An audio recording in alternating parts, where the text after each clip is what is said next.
magnificent Hampi, largest kingdom of South India, Vijayanagar Empire is witnessing and celebrating the International Yoga Day as Yogotsav 2022.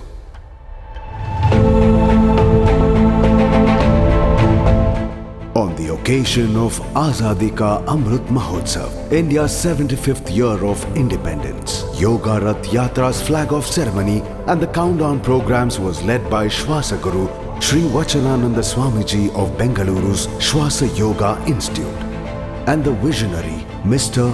Anand Singh, Minister of Tourism, Karnataka. The Mahotsav will be held at the premises of Hampi's historical temple sites and surrounding districts of Vijayanagar, Koppal and Bellary from May 15th to June 21st. To rebuild the long-forgotten link between yoga and India's rich history, historical places will once again reverberate the ancient yogic culture and traditions. Come, let us participate to make India a yoga-led, healthy country.